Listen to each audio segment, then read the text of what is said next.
High viewers, crime videos అని కొంతమంది, regular వీడియోలు అని కొంతమంది, సార్ మీ ఏ చెప్పినా చాలా బాగుంటాయి సార్, ఇంకేదైనా ఇన్డెప్త్లో చెప్పండి కొంతమంది అడుగుతున్నారు కదా. ఈరోజు నల్లపరెడ్డి ప్రసన్న కుమార్ రెడ్డి కొవ్వూరుకు సంబంధించి మాజీ ఎమ్మెల్యే, అతను మాట్లాడిన మాటలని ఎవరి మీద, ప్రస్తుతం కొవ్వూరు ఎమ్మెల్యే ఉన్నటువంటి ప్రశాంత్ రెడ్డి మీద, వేమిరెడ్డి ప్రశాంత్ రెడ్డి మీద, దానిని ఒక్కసారిగా నేను మహాభారత సమయానికి తీసుకెళ్తాను. సైంధవుడు అని ఒకడు ఉండేవాడు. వాడు ఎవరు? సింధు దేశానికి రాజు. వాళ్ళ అయ్య వృద్ధక్షత్రుడు, అంటే సింధు దేశం కాబట్టి సైంధుడు అని కూడా అంటారు. వాడు జయద్రథుడు కూడా అంటారు వాడి అసలు పేరు. సో ఈ జయద్రథుడిని సైంధుడు అంటారు కదా. వీడు ఈ కౌరవులకి ఒక చెల్లి ఉంది, ఆమె పేరు దుస్సల. ఆమె నుంచి వివాహం చేశారు. ఓకే, ఇక పాండవులు కౌరవుల మధ్య జోదం, ఈ మాయాజోదంలో పాండవులు ఓడిపోవడం, అరణ్యవాసానికి వెళ్ళారు. ఈ అరణ్యవాసం చేస్తున్న మూమెంట్లో అదే దారిలో ఈ సైంధవుడు వెళ్తా ఉన్న మూమెంట్లో అక్కడ ఈమె కనిపించింది. పాండవులు వచ్చేసి అడవిలో దేనికోసం వెళ్ళి ఉంటారు. దాన్ని ఈమెకు ఒక్కతే ఉంది. అక్కడ చూసేసి ఎవరమ్మా కనుక్కొని రాకు అని చెప్పేసి తన మంత్రిని పంపిస్తాడు. ఆ మంత్రి వాళ్ళు, ఎవరమ్మా నీవు ఒక్కదానే ఉన్నావు ఇక్కడ అంటేను, నా భర్తలు ఇట్లా అడవిలోకి వెళ్ళినారు, ఇది ప్రజెంట్ మేము వచ్చేసి అరణ్యవాసంలో ఉన్నాము, నా పేరు ద్రౌపది, వీళ్ళు నా చెల్లికథలు అంటే సంతలేదు అవే చెప్పారు. అజ్ఞాతవాసంలో ఓన్లీ వాళ్ళు 5గురే. అరణ్యవాసం అన్నప్పుడు వీళ్ళతో కూడా కొంతమంది పని వాళ్ళు కూడా ఉంటారనమాట. నేను అదే విషయాన్ని వెళ్ళేసి సైంధవుడు చెప్తాడు. అప్పుడు సైంధవుడు వస్తాడు. వీడి కన్ను పడింది ఎవరి మీద? ద్రౌపది మీద. ద్రౌపది ఇప్పుడు ఎవరైనా తెలిసింది? పాండవుల యొక్క భార్య అని తెలిసింది. అంటే వీడికి ఏమైంది? చెల్లెయింది. వాణ్ణి కనబడేసి వాయు వరుసలు మరిచి, ఇలాంటివి ఏముండవు, ఇష్టపడ్డ అమ్మాయితో ఏదైనా చేయాల్సింది, నేను రాజుని, వాళ్ళేమో ఇప్పుడు రాజ్యం కోల్పోయినారు, రా నాతో పాటు అంటే, ఒరే పాప కూడా ఏం మాట్లాడుతున్నారు, నాకు అన్న అవుతారు ఎదురు అంటే, కాదు కూడదు, కామా నా తురం, నా సిగ్గు, నా లజ్జ, అది ఇదని చెప్తూ రథంలో ఎక్కించుకుని బలవంతంగా తీసుకెళ్తాడు. ఈ విషయాన్ని అక్కడ చెలికెత్త చూసి ఆగా మేఘల మీద ధర్మరాజు దగ్గరికి చెప్పేసింది. ధర్మరాజుకి అప్పటికప్పుడు కబురు పెట్టేస్తాడు. భీముడికి అర్జునుడికి కబురు పెట్టేసి, వాడిని బంధించి తీసుకురండి, మన ద్రౌపది విడిపించండి అని చెప్పేసి. ఇలా వెళ్తున్న మూమెంట్లో ఈ సైంధవుడి యొక్క సైన్యంలో ఉన్నటువంటి చాలామందిని అప్పటికి భీముడు అర్జునుడు చంపేస్తారు. అప్పుడు రియలైజ్ అవుతారు, తప్పు చేసి నా దుర్మార్గుడు వీళ్ళని అకారణంగా చంపాలని చెప్పేసి దాన్ని వీళ్ళ దగ్గర ఉన్నటువంటి పవర్ఫుల్ అస్త్రశస్త్రాలు ఉంటాయన్నమాట. వాటిని ప్రయోగించి సైంధవుడు నిలువరించి దెన్ అక్కడ ద్రౌపది విడిపిస్తారు. ఇక భీముడి కోపం ఎక్కువ, ద్రౌపది విషయం ఎవడన్నా తేడా అసలు తట్టుకోలేడు. అందుకే ఉన్నటువంటి 5గురులో కూడా భీముడు అంటే ద్రౌపదికి చాలా ఇష్టం అనమాట.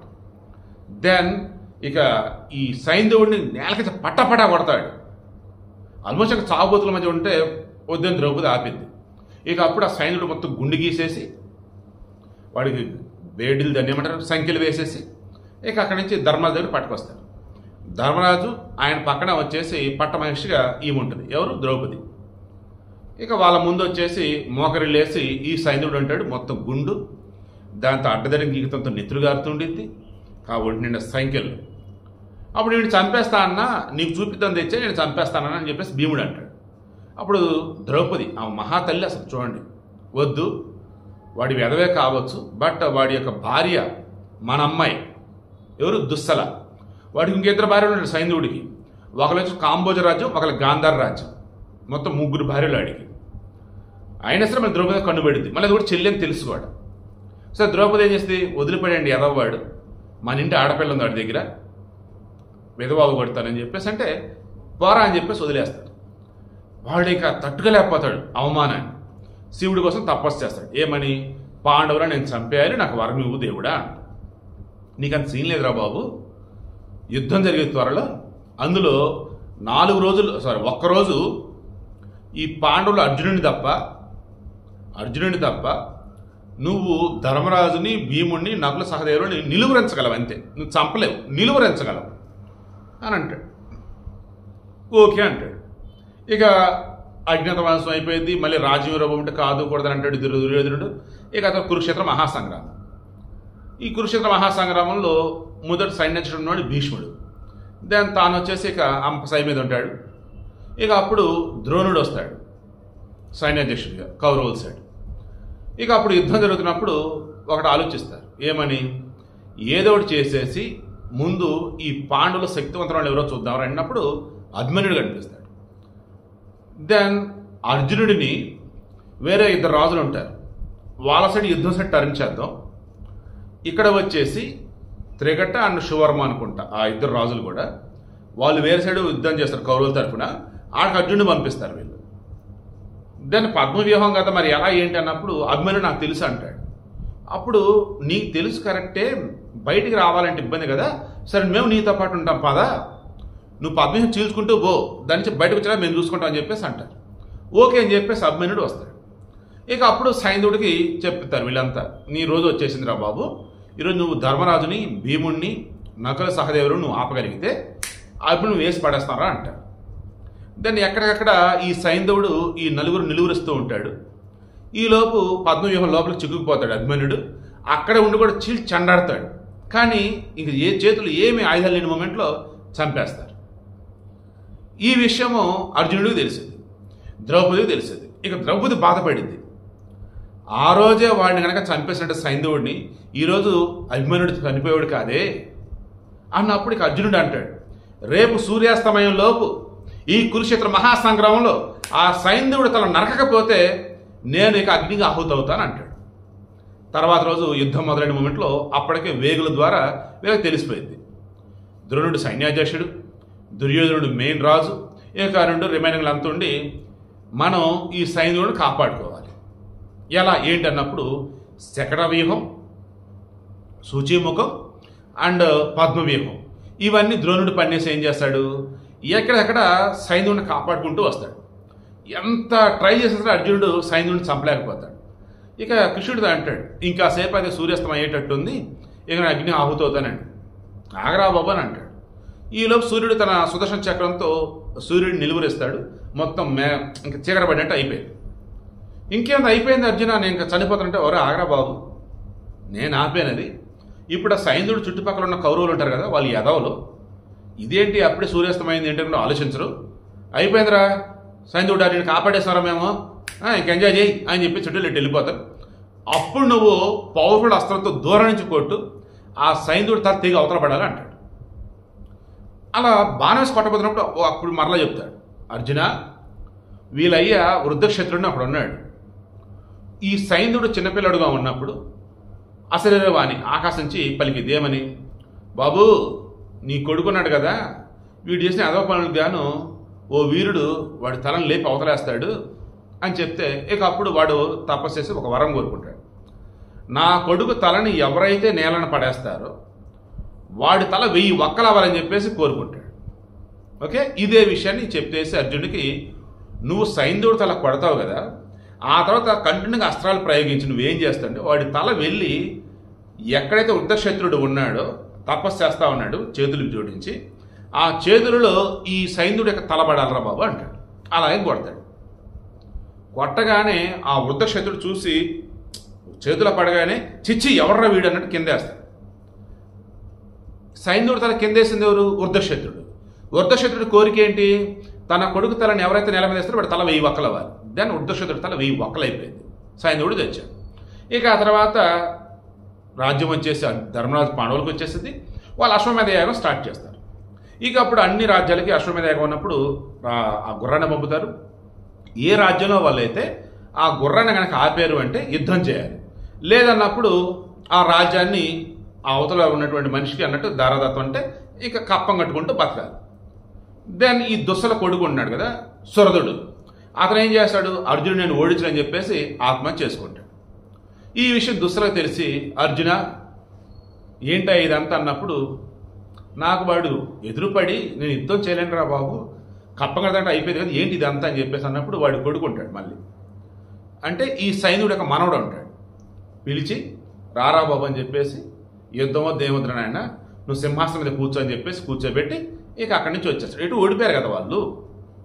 సో అలా ఓవరాల్ మొత్తం ఎపిసోడ్ మీకు అర్థమైంది ఏంటండి, ఆనాడు చెల్లి వరుస అయ్యే మనిషితో అసభ్యంగా ప్రవర్తించినటువంటి సైంధవుడు ఎంత దారుణంగా చచ్చాడో మనం చూసాం. ఈరోజు వేమిరెడ్డి ప్రశాంత్ రెడ్డి, నల్లపురెడ్డి ప్రసన్నకుమార్ రెడ్డి కూడా చెల్లి వరుస అవుతుంది. ఏ రకంగా, నల్లపురెడ్డి శ్రీనివాసరెడ్డి కూతురిని అంటే నల్లపురెడ్డి ప్రసన్నకుమార్ రెడ్డి యొక్క చెల్లి ఆ రక్కని వాళ్ళ తోడబుట్టిన మనిషిని ఈ సోమిరెడ్డి చంద్రమోహన్ రెడ్డి వాళ్ళ ఫ్యామిలీకి ఇచ్చున్నారు. ఈ సోమిరెడ్డి చంద్రమోహన్ రెడ్డి బ్రదర్ హర్షవర్ధన్ రెడ్డి అతని భార్యే ఈమె వేమిరెడ్డి ప్రశాంత్ రెడ్డి. దెన్ అక్క చెల్లెళ్ళే కదా. ఈ హర్షవర్ధన్ రెడ్డి ఎర్లీ ఏజ్లోనే చనిపోతారు. దెన్ ఇక ఆ తర్వాత ఆమె అత్త వాళ్ళు, అత్త ఫ్యామిలీ, అమ్మ ఫ్యామిలీ వీళ్ళంతా కలిపి వయసేం చిన్నదమ్మ అనేది పిల్లలు ఉన్నారు. మంచి సంబంధం చూసి పెళ్లి చేస్తున్నప్పుడు ఇక వేమిరెడ్డి ప్రభాకర్ రెడ్డి వచ్చేసి నేను చేసుకుంటానట. పెద్దల సమక్షంలో సంప్రదాయబద్ధంగా పెళ్లి జరిపించారు. ఇదే విషయాన్ని 2024 ఎన్నికలకు ముందు వేమిరెడ్డి ప్రశాంత్ రెడ్డి చెప్పారు. ఎందుకంటే తెలిసింది వైసీపీలో ఎంత వరస్టగాల్లో. షర్మిలనే ఎంత దారుణంగా మాట్లాడారండి. ఎవడగా పుట్టిందో ఇది, రాజన్నకు ఒకడే బిడ్డ జగన్మోహన్ రెడ్డి అంటే విజయమ్మ క్యారెక్టర్ని తప్పు చేయటం కాదా? జగన్ నోరెత్తల, ఏమ్మా విజయమ్మ నీ గురించి అంత నీచంగా మాట్లాడారే వైసీపీ వాళ్ళు, నోరెత్తకుండా చూస్తున్నాడే నీ కొడుకు, అదేనమ్మా నీ పెంపకం, గొప్పగా పెంచాను, సంస్కారవంతంగా పెంచాను, ఇదేనమ్మా నీ కూతురునమ్మా అనరాని మాటలు అంటూ, మొదట మొగుడిని చంపేసింది అంటూ, రెండో మొగుడిని పెళ్లి చేసుకుందంటూ, అనిల్ కుటుంబాన్ని చిన్నాభిన్నం చేస్తే ఇన్ని మాటలు మాట్లాడారు. ఇక్కడ షర్మిల విషయంలో కూడా మొదట భర్త విడాకులైన తర్వాత అనిల్కి ఇచ్చి పెళ్లి చేశారు. అనిల్కి ఆల్రెడీ భార్య పిల్లలు ఉన్నారు. మరి వాళ్ళు విడాకులు ఇచ్చారో లేదో నాకు తెలియదు. ఆయనకు ఒక ఫ్యామిలీ ఉంది. దెన్ ఈమెతో ఉంటూ ఉన్నాడు. అక్కడ కూడా ఆమె జీవితంలో బతికేస్తూ ఉంటే పచ్చ చీర కట్టుకునే పచ్చ పార్టీ దగ్గరికి వెళ్ళిందంటూ ఇదే జగన్మోహన్ రెడ్డి మాట్లాడాడు.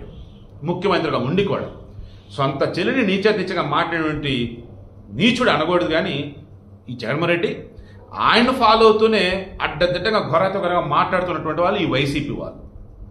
దీనికి అంతం అనేది ఎప్పుడు? అదే రోజు చంద్రబాబు నాయుడు చెప్పాడు, అదే పవన్ కళ్యాణ్ చెప్పాడు. ఇక మీదట ఆడవారి విషయంలో ఎవడైనా నోరు జారినా, పిచ్చి పిచ్చి పోస్టులు పెట్టినా, కోతలు కూసినా కట్ చేస్తారు. ఇంకా అన్నారు. ఏం కట్ చేస్తారు? వారికి ఏవైతే ఉండి ఓవరాక్షన్ చేస్తున్నారో అవే కట్ చేస్తారు. ఆల్రెడీ కేసు ఫైల్ అయింది. సో త్వరలో లీగల్గా అన్నప్పుడు నల్లపరెడ్డి ప్రసంగం లోపలేసి కుమ్మట ఖాయం.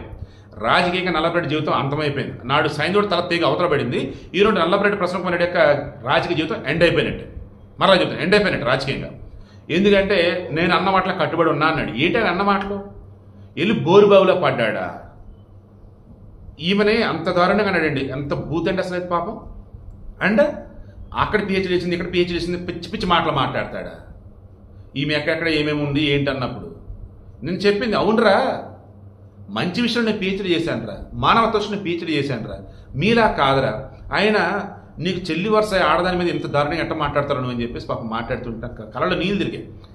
ఇంత దారుణంగా అసలు అధికారంలో ఉన్నప్పుడు అలాగే మాట్లాడి ప్రతిపక్షం ఉన్నప్పుడు ఇంత ఘోరంగా వీళ్ళు మాట్లాడతారంటే మనుషులు అసలు వైసీపీలో అనిపిస్తూ ఉంది నాకు.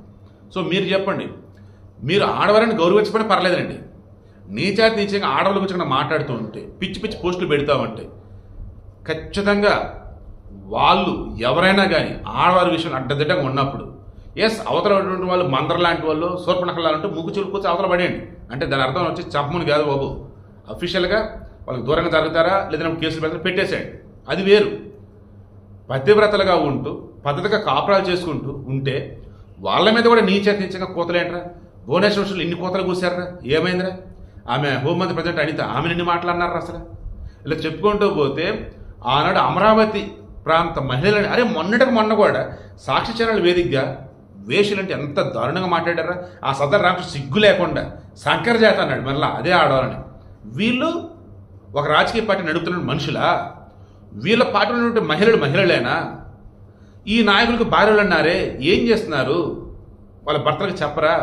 మన జోగి రమేష్ అన్నాడు కదా, ఆనాడు భువనేశ్వర్ విషయంలో మేము మాట్లాడింది తప్పు అని చెప్పేసి ఇంటికి వెళ్ళక మావిడాన్ని తిట్టిందని. మరి ఈరోజు ఏమైంది? మారారా? మారలేదే. నేను మరలా చెప్తున్నా, ఇంకా జై జగన్ అంటూ వైసీపీ ఒక రాజకీయ పార్టీ అంటున్న ఆడవారు ఎవరైతే ఉన్నారు, స్త్రీమూర్తులు ఎవరైతే ఉన్నారు, మహిళలు ఎవరైతే ఉన్నారు, ఒక్కసారి మీరు ఆలోచించుకోండి అమ్మ. రేపటి రోజు మిమ్మల్ని ఎంత దారుణంగా అయినా సరే వాళ్ళు వాళ్ళ అవసరాలకు వాడుకుంటారు. అవసరమా అటువంటి పార్టీలో? అవసరమా అటువంటి మనుషులతో? మారండి. నా తాపత్రయం, నా కోరిక, నేను పెట్టే ఎఫర్ట్స్ ఎందుకో మీకు అర్థమవుతుంది కదా. రాష్ట్రాన్ని కాపాడుకుందాం, మహిళల్ని గౌరవించమని పర్వాలా. ఈ వైసీపీ వాళ్ళకి అంత నీచంగా మాట్లాడుతుంటే చూస్తూ మాత్రం ఊరుకోవద్దు. మీకు అర్థమైంది కదా. సైంధవుడు స్టోరీ తీసుకొచ్చి ఇక్కడ ఎందుకు చెప్పాను? ఆనాడు సైంధవుడు చేతలతో, ఈనాడు ఈ ప్రసన్న కుమార్ రెడ్డి నోటి కోతలతో. ఈ ప్రసన్న కుమార్ రెడ్డి లాంటి వాళ్ళు ఎంతోమంది వైసీపీలో ఉన్నారు. దట్ మీన్స్ ఆనాడు ఒక సైంధవుడే, ఈనాడు వైసీపీలో ఎంతోమంది సైంధవులు ఉన్నారు రకరకాల రూపాల్లో. అవునా కాదా? కింద కామెంట్లో తెలియచేయండి.